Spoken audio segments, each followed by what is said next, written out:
नमस्कार दोस्तों, स्वागत है आपका हमारे यूट्यूब चैनल राज कंप्यूटर स्टडी में। जैसा कि आप सबको पता होगा कि आप सबका एडमिट कार्ड आज आ चुका है प्रैक्टिकल का। अगर अभी तक आपने अपना एडमिट कार्ड डाउनलोड नहीं किया है तो अपना एडमिट कार्ड डाउनलोड कर लीजिए। और आज की इस वीडियो में हम कोई क्वेश्चन सॉल्व नहीं करने वाले हैं, बल्कि हम आपको कुछ जरूरी चीजों के बारे में बताएंगे, है ना। जैसे कि ओ लेवल का जो प्रैक्टिकल एग्जाम होता है उसमें Libre Office, HTML, CSS, JavaScript, Python, embedded C language जैसे टॉपिक आपको कवर करने होंगे, है ना। तो बहुत जरूरी है कि हम पहले इन सब चीजों के बारे में समझ लें कि कैसे आप एग्जाम को क्रैक कर सकते हैं, किन किन चीजों को ध्यान में रख करके आप अपना बेहतर से बेहतर नंबर प्राप्त कर सकते हैं। तो चलिए शुरू करते हैं आज की ये वीडियो और कुछ टिप्स और ट्रिक्स के बारे में समझेंगे कि किन किन चीजों के बारे में हमें ध्यान रखना चाहिए।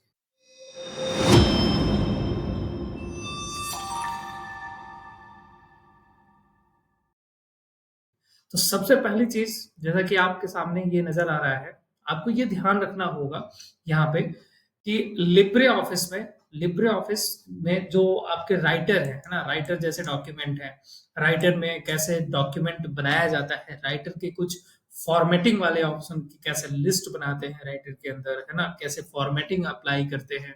कैल्क में कुछ विशेष फंक्शन के बारे में समझ लीजिएगा।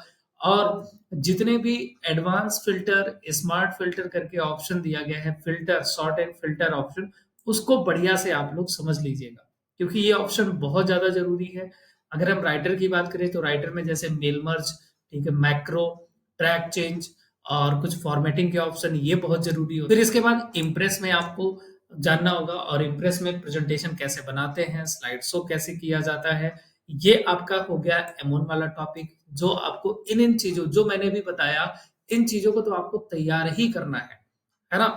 और जैसे यहाँ पे आप देखते हैं कि मास्टर स्लाइड करके इम्प्रेस के अंदर जो ऑप्शन आता है मास्टर स्लाइड, इसके ऊपर आप बढ़िया से अच्छे से प्रैक्टिस कर लीजिए ताकि उसमें कोई कंफ्यूजन ना रह जाए।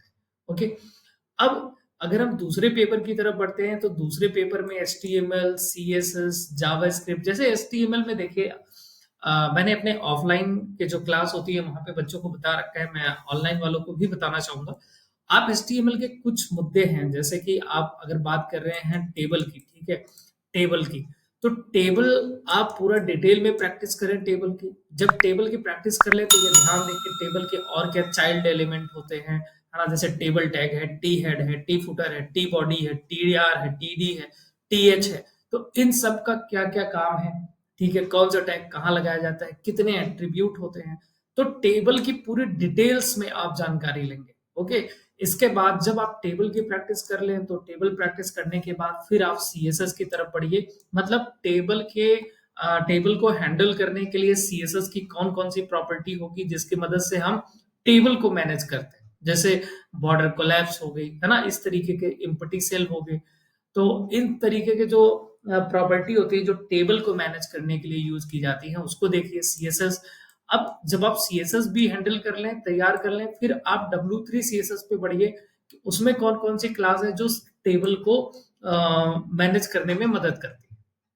इसके बाद में टेबल के बाद में आप फॉर्म के, ये एचटीएमएल का है, फॉर्म के बारे में पढ़िए, ठीक है, फॉर्म कैसे बनाया जाता है, उसके कितने एट्रीब्यूट है, कौन कौन से उसके चाइल्ड है, ठीक है, उनके बारे में डिटेल्स में देखिए। फिर सीएसएस में देखिए कौन सी ऐसी प्रॉपर्टी जो फॉर्म को मैनेज करती है, कैसे आप फॉर्म को जो है क्या कहते हैं उस पे बटन वगैरह कैसे मैनेज करेंगे, कैसे आप उसमें ड्रॉप डाउन लिस्ट बनाएंगे, है ना।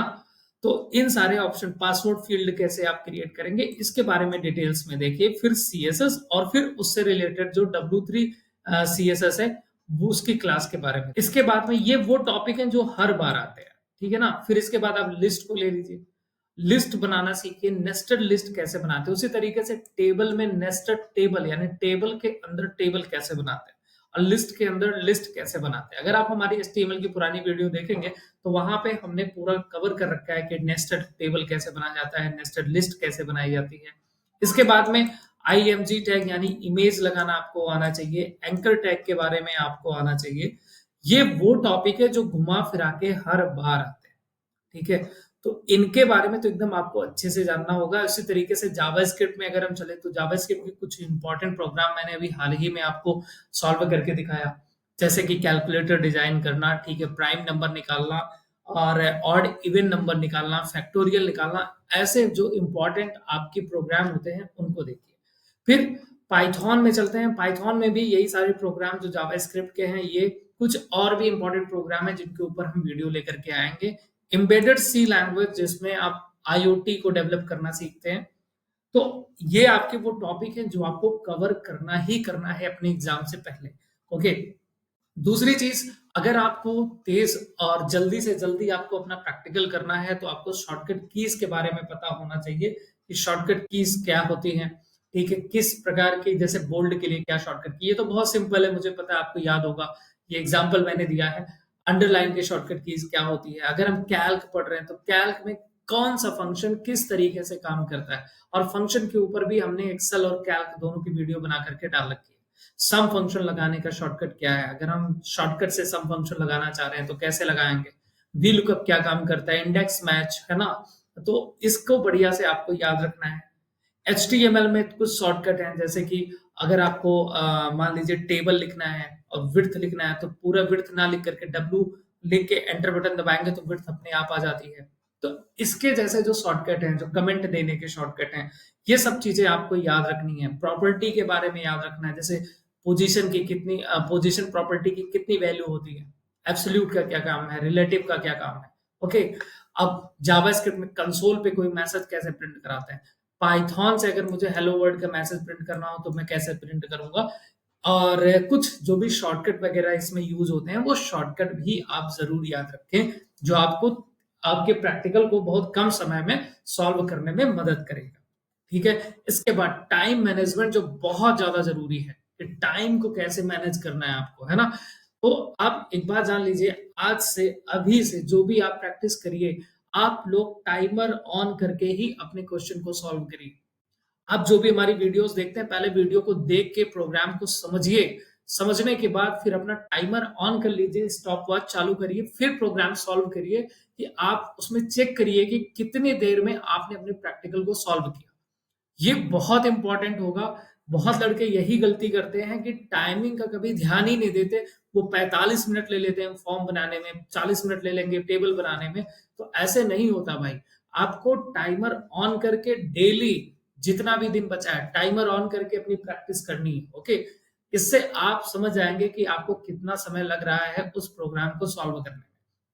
तो 30% जैसे जो भी टाइम है उसका 30% टाइम आप दीजिए, है ना, उससे भी कम बल्कि दीजिए प्रोग्राम को समझने में कि क्या कह रहा है, कैसे करना है।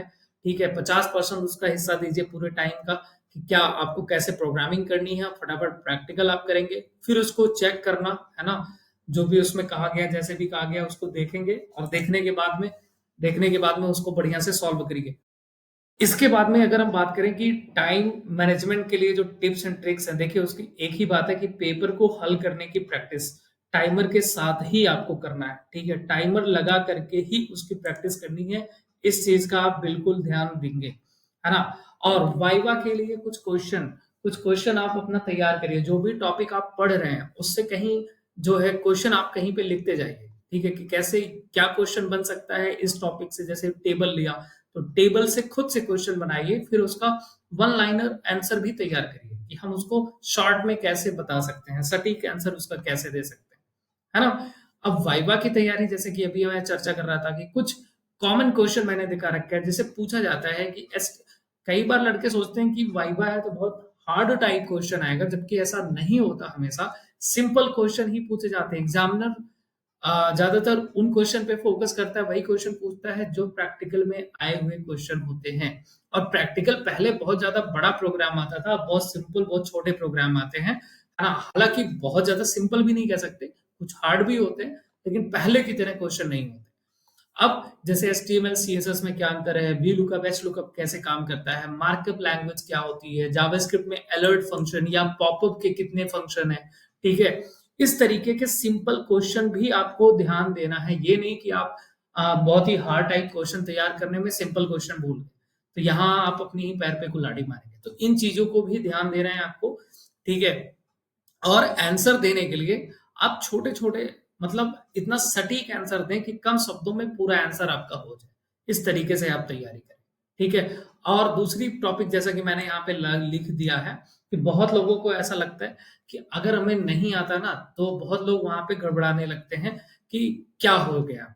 है ना? अब क्या करेंगे? अब तो हमारा सब कुछ बट ऐसा नहीं है भाई। जो क्वेश्चन पूछा गया, अगर वो आपको नहीं आता है, तो घबराने की ज़रूरत नहीं है। आप अगले क्वेश्चन को बहुत ध्यान से सुनें और उसको आंसर देने की कोशिश करें। नहीं आ रहा, तो आप सीधा बोल सकते हैं, "सर नहीं आ रहा, नेक्स्ट क्वेश्चन पूछ लीजिए।"